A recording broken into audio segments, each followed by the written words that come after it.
Everybody knows a taxi driver likes being over-tipped, but you can't blame him for not liking being tipped over.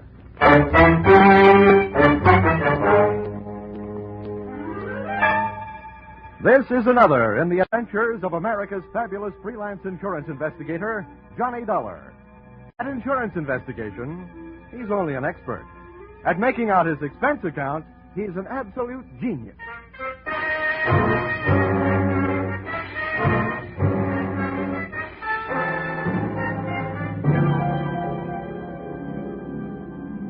Expense account submitted by Special Investigator Johnny Dollar. To Home Office, the Nutmeg State Liability Underwriters, Hartford, Connecticut. The following is an accounting of my expenditures during my investigation of the disappearance of 12 Apex cabs. Or who took the taxis for a ride. Expense account, item 1, $3.10. Train fare, Hartford to New York. Item 2, $1.10. Dinner en route. Item 3, $18. Club car. Expense account, item 4, $1.30. Cab fare from station to garage and offices of Apex Taxi Company. I actually waited for an Apex cab, but could have saved my time. The driver told me nothing, except that the man who came rushing out of the Apex office when we pulled up was the big boss, Mr. Gordon McKissick.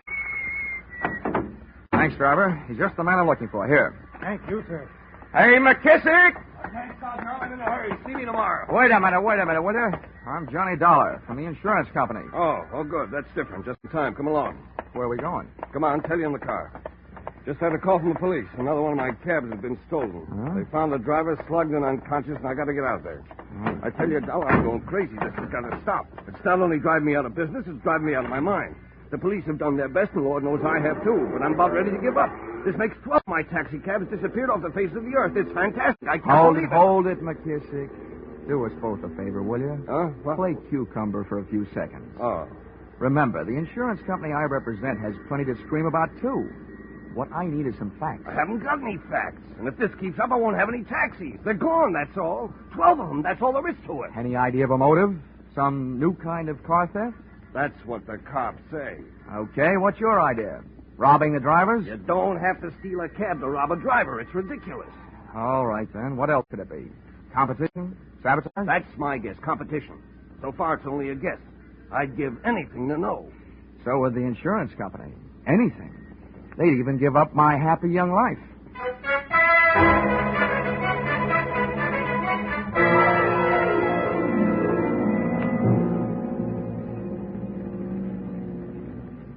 This is it. 13th and East River. And there's the crowd. Humanity's strongest magnet. All right. Blood. Back. Please. Stand back. Come Hey, on. officer. What do you want? Look, here's my ID. This man is McKissick, the victim's boss. How about getting us through that crowd? Well, all right, but I don't know. The right side of his face don't feel much like talking. It's caved in. Stand aside now. Come on. Move. Out of the way. Come on, Dollar. Let's move Plenty in. open Okay. enough. I can't breathe in here, let alone the hurt man. Get out of the way, will you? Okay, Mr. Dollar. Here you are. Oh. Hey, are you right? Is this one of your men, McKissick? Yeah, George Brandon. Been with me 4 years. Oh. Brandon, listen to me. Who did it? Do you know who did it? Try hard, will you? Never saw him before. Yeah, Brandon, only one. Well, what did he look like? Come on, boy. Hey, little guy. Dark. Talk funny. He talked funny? How, Brandon? How? An accent? Come on, Brandon. Well, that's it. All right, clear the way. Stand back. Clear the way for the ambulance. The ambulance turns out to be the wrong kind of a wagon.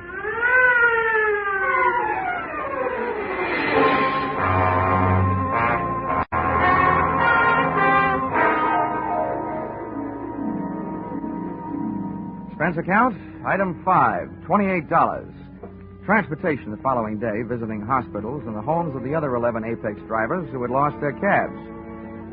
During the course of this, I contracted a severe case of what GIs used to refer to as Jeep seats. Out of 11 interviews, I got 3 clues. One, that up until last night's killing, the cab nappers had worked as a team. The little dark guy with an accent, as described by the dead driver Brandon, and a 300-pound accomplice wearing a seersucker suit, a Panama hat, and a complexion akin to a perspiring blob of leaf lard. This heavier of the two heavies, it seemed, never actively participated in any of the rough stuff, merely assuming the role of director of operations. Clue number 2, that in each instance, the driver's uniform cap was also stolen, which indicated to me merely that the getaway driver was very much interested in looking like a cab driver. And finally, clue number 3. From the most disgruntled of the drivers interviewed, the fact that the fleet owner McKissick had spent 3 years bootlegging, another 4 bookmaking, and had spent some very short vacations getting away from it all in prison, which naturally led me back to McKissick's Apex garage and office. Come in. Oh, Dollar. Well, what have you found out? Well, I'll tell you, McKissick. So far, I've just hit the ABCs. Later on, I'll get to the XYZs. Look, Dollar, I'm getting fed up with double talk. What I want to talk about is a double life. Yours. What? I once broke a leg jumping to a conclusion, so don't get me wrong. That's not what I'm doing.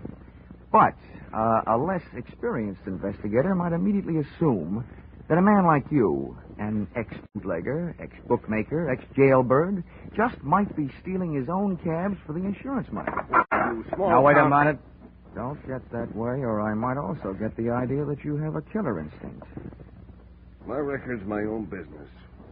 It was okay with the Hack Bureau. It was okay when that company sold me the insurance, so it'll have to be okay with you because you're stuck with it. Nobody's calling you guilty. Okay. Okay, all I'm telling you is this. I want your cabs off the street until this thing is cleared up. That's big talk, little man. When the day shift comes in at 4:30, tell them to park their cabs in the garage. And you can tell your dispatcher the night shift isn't working tonight. Bad enough to have my competition running me out of business. Now the little helper from the insurance company shows up to finish the job, huh? I'm not trying to put you out of business. I'm trying to keep you in. Well, it don't sound like it. No cooperation from you, no insurance. I'll have it canceled as fast as I can get to a phone. How about it? Okay, Dollar. I can't do anything about it. But if I were you, I wouldn't be caught hanging around here by any one of those drivers you're putting out of work. Some of them play rough.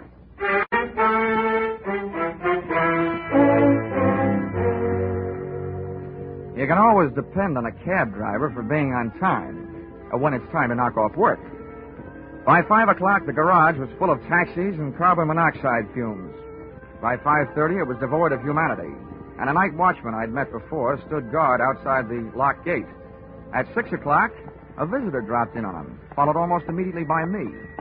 Senor, it is so important that I find it. Yeah. It contains everything I have in the world almost. Yeah. All my money, even my purse. What's this, Vinny? Huh? Oh, Mr. Dollar. Yeah. Well, a young lady claims she lost... My purse, senor. I hired one of your taxicabs this afternoon and left my purse in it. It is so important that I get it. Yeah. I told her to call Lost and Found in the But, morning. senor, what will I do tonight? While we're trying to figure that out, would you join me in a drink? I would like that. Her name was Marita Guastella. She was a dark type, so I took her around the corner to a dark saloon.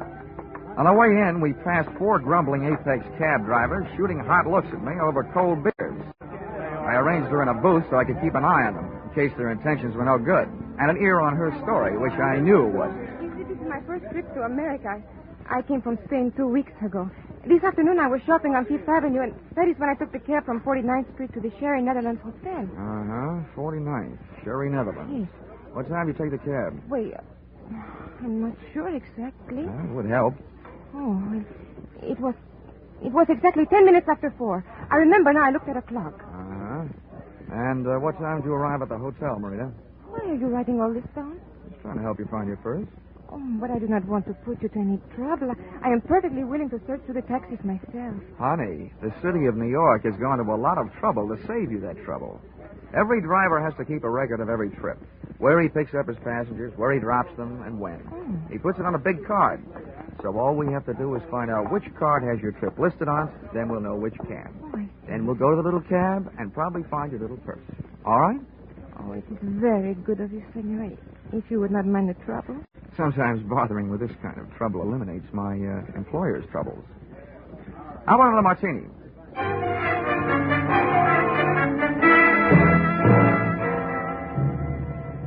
Expense account, item 6. $4, bar tab.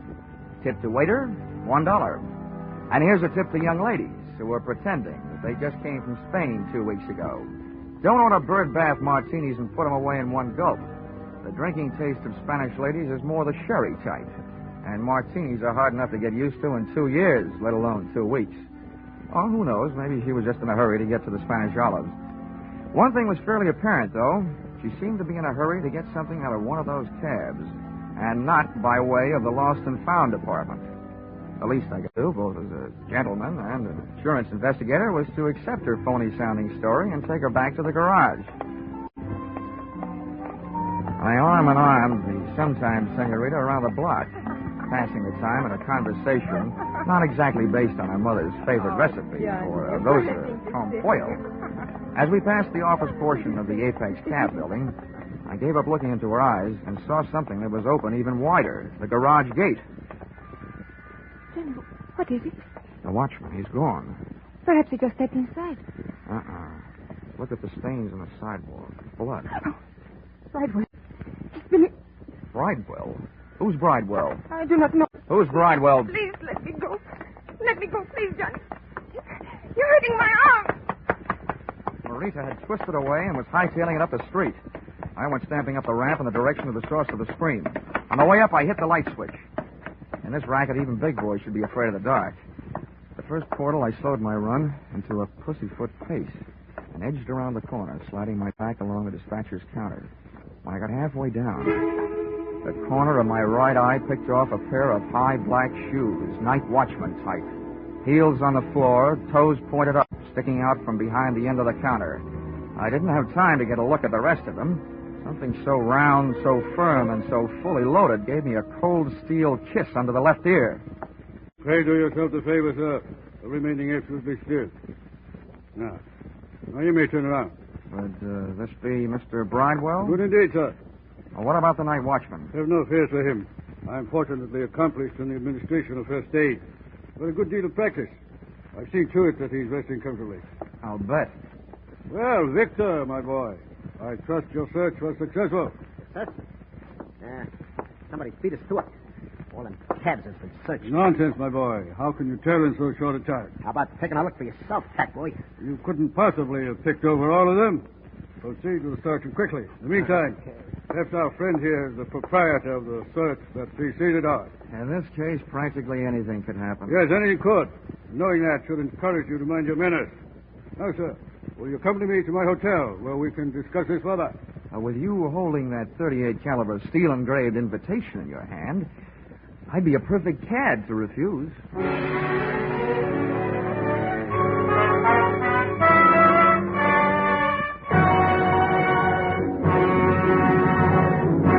In just a moment, we'll return to the second act of Yours Truly, Johnny Dollar. But first, your armed forces are constantly searching for new methods and devices for national security and better peacetime living. Today's serviceman is a skilled professional who works with advanced techniques and equipment. If you're interested in science and technical subjects, your armed forces offers you a great opportunity now. Find out how you can join the world's greatest scientific enterprise, the Armed Forces of the United States.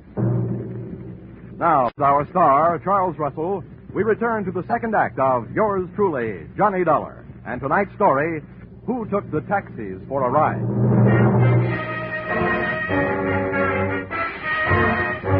Looking for some stolen taxicabs and wound up in a hotel room looking stupid.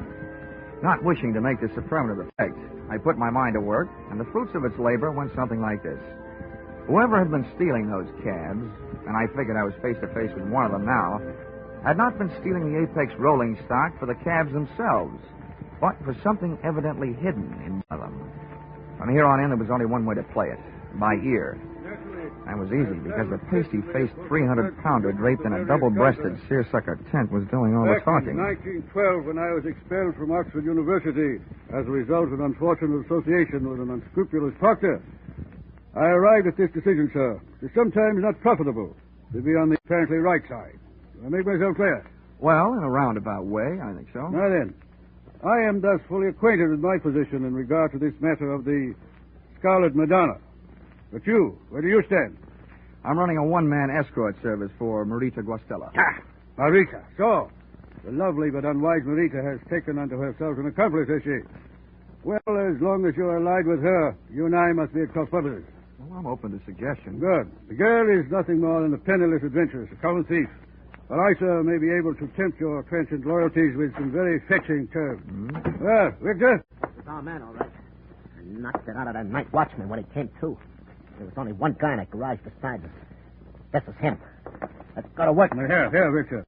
This is not the time for violence. The gentleman and I are about to discuss terms of mutual profit. Are we not, sir? You were discussing. I was listening. Yes.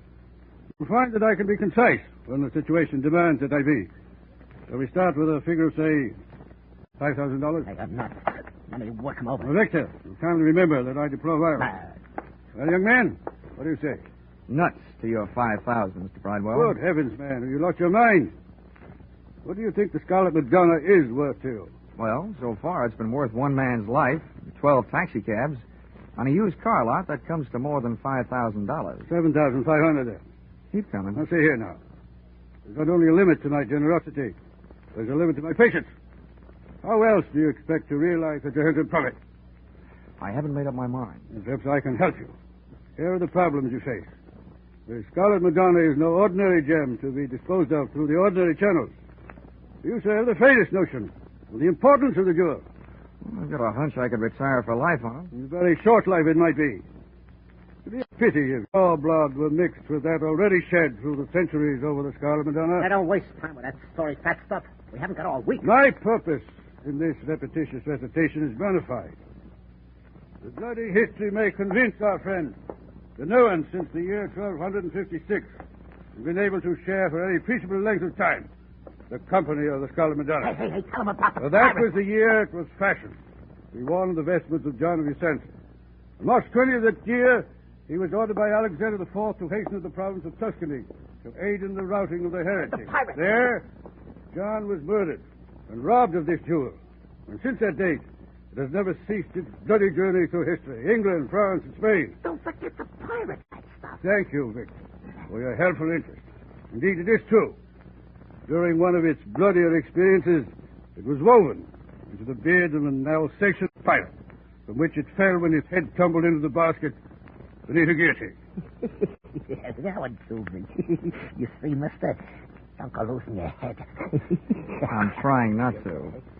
Look, Bridewell, if this rock is so hot, how come you're willing to risk your pudgy little neck for it? Victor here and I are only the temporary middlemen for this infamous death. You aren't yet. Am I to understand that you refuse? Well, I must say you tell a very good story. But the answer is still nothing doing. I told you fat stuff. We're wasting your on this guy. Oh! All right, Victor. That's enough. See, now get up, young man. Keep that monkey over me or I'll yell the roof off this joint. Yes, no, that won't be necessary. Now, put your hands up, please. Now, Victor, go through his pockets. Not that anyone would be foolish enough to carry the Scarlet Madonna. Okay, now.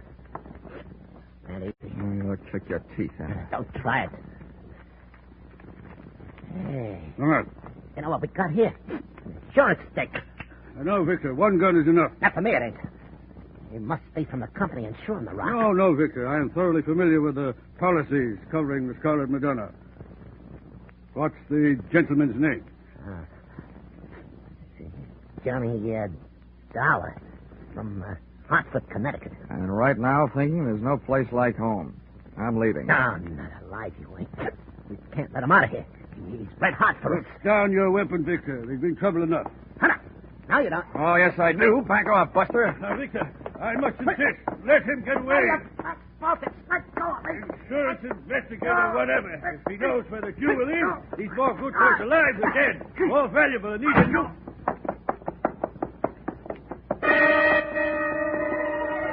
The elevators weren't fast enough. I hit every fourth step down 8 flights of stairs to the lobby, out into the street. Mr. Dollar. Johnny. Johnny, I must see you. Oh, Marita. Well, it saves me looking for you. You just tag right along. Taxi!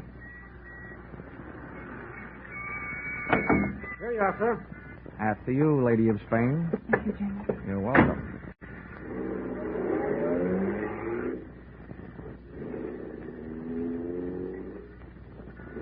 Oh, my poor Johnny. What did they do to you? A gentleman named Victor hung a right hand on me, complete with signet ring. Oh, Johnny. Oh, never mind that hanky. I'm not in the mood to be dabbed at. I'm so sorry. Johnny, what did they tell you? Oh, no, you don't. First, I want to hear what you have to tell me. Then we'll compare stories. Wait.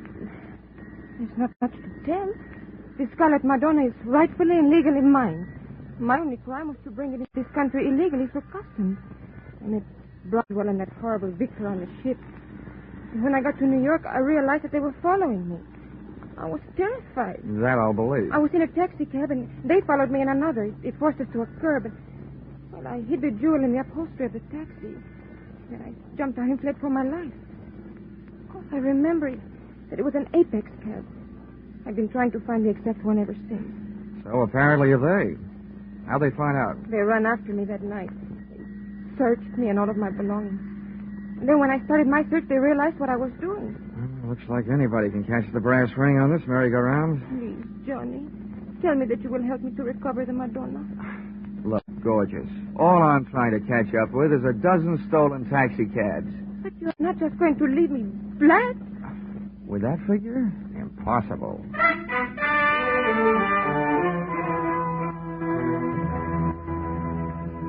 I took Marita to a small hotel, got her a room, and while she was taking a bath, I stole her clothes and left her, locked in that strongest of midtown prisons, nudity.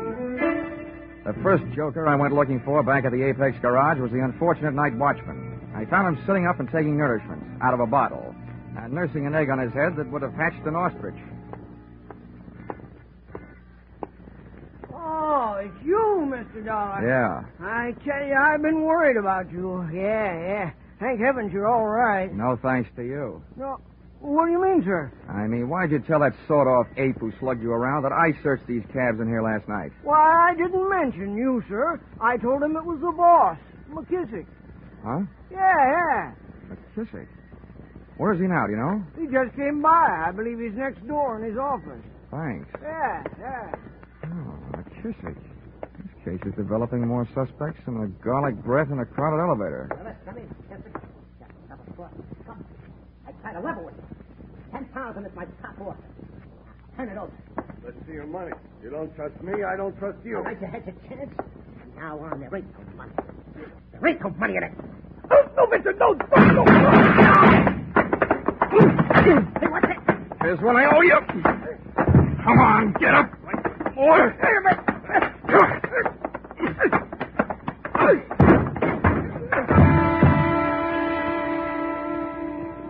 Then I finished the job he had started. I found the Scarlet Madonna clutched in McKissick's dead hand. For a Scarlet Madonna, it was mighty green.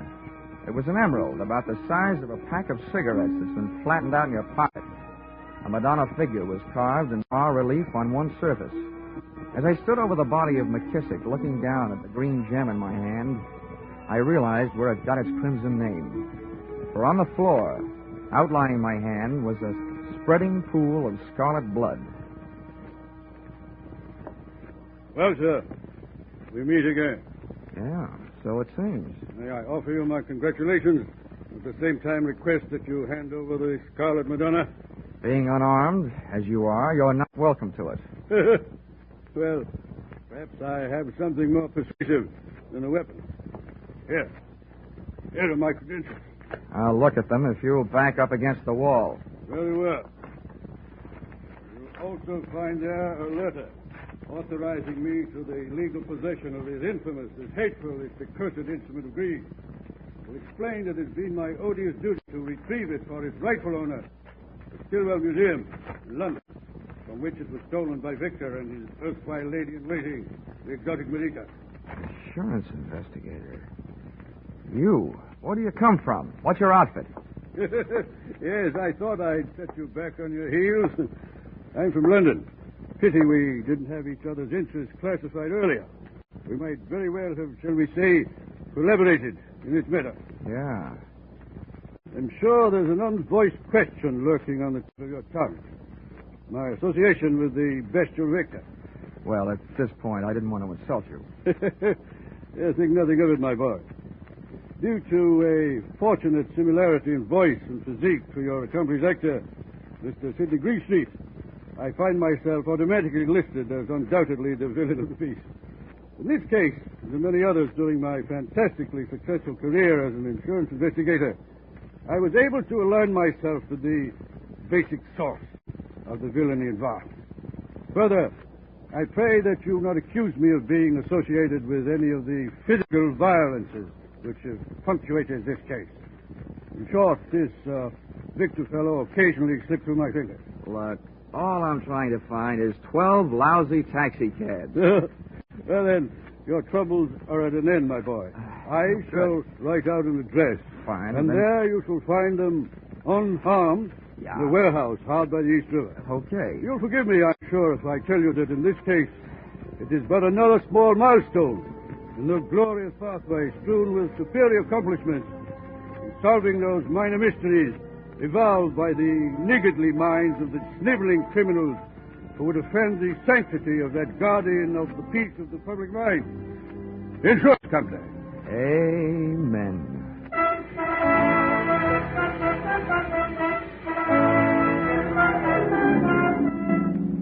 Expense account, item 7. $1.95, one evening gown, which was hard enough to find, but would probably be even harder to wear at that price. Purchased in an all-night salon de mode on 136th Street. This dress I gave to Mr. Bridewell to take with him when he went calling on Senorita Marita Guastella, prior to turning her over to the police. Expense account, item 8, $6.10. One bottle of you-know-what, with which to gargle the half-good, half-bad taste left by this case out of my mouth. Expense account, item 9, transportation. No, come to think of it, you can forget this item for a while. I think I'd better stay here in Manhattan and rest up a bit. Expense account, item 9, $400. Advance. Entertainment and things while resting on my laurels. Or possibly Mr. Bridewell's laurels. But anyway, resting. Expense account total, $1,100. You fill in the cents. Yours truly, Johnny Dollar.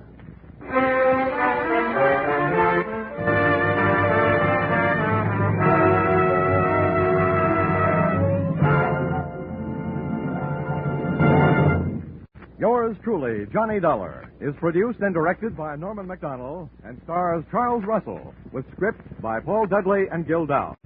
Featured in the cast were Herb Butterfield as Mr. Bridewell, with Paul Dubove, Lillian Baeff, Lou Krugman, Junius Matthews, Jan Arvin, and Jack Prusian. The special music is written and conducted by Leith Stevens.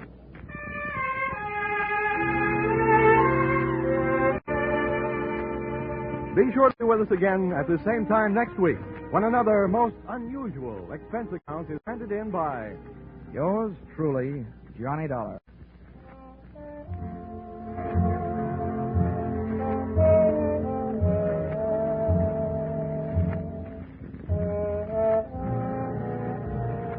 the great hit tunes of early 1939. Deep Purple, Penny Serenade, I Cried for You. How many more can you remember dancing to, romancing to? You'll hear them in smart new 1949 arrangements when your hit parade on parade comes along immediately over all of these same CBS stations. Alan Butler speaking. This is CBS, the Columbia Broadcasting System. Speaking. This is CBS, the Columbia Broadcasting System.